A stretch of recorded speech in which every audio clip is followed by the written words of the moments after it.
জামাইবাবু জামাইবাবু পারুলকে দেখে আসলাম। পারুলকে দেখে এসছি তো কি হয়েছে? গায়ের মধ্যে নিজেকে দেখে আসলাম। সবাই দেখেছে? হট শালাকে দেখে এসছে। না আমি না, গায়ের লোক শুদ্ধ দেখেছে। পারুল আর শিমুল, আমার মান সম্মান সব গেল রে। পারুল এবার তুমি ঘরে যাও। তোমাকে ছেড়ে যেতে আমার মন চায় না। কিন্তু মন না চাইলে তোমার ঘরে গিয়ে ঝড়ের সামনে হতে হবে। ঝড়? হ্যাঁ ঝড়।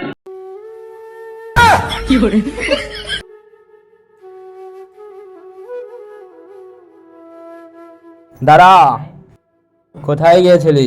শিমুলের কাছে। গিয়েছিলি? ওকে মন ভরে দেখতে। শরীরটা এখানে ছিল, মনটা ওর কাছে ছিল।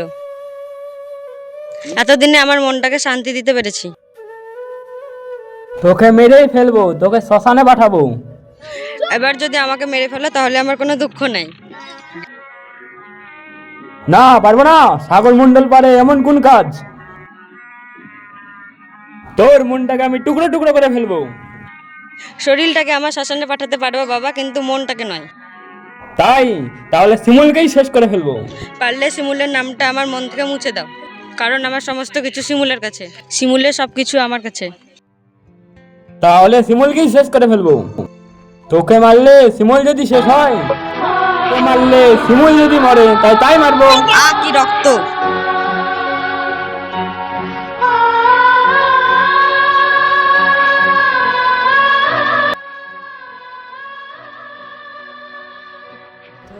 কি রক্ত!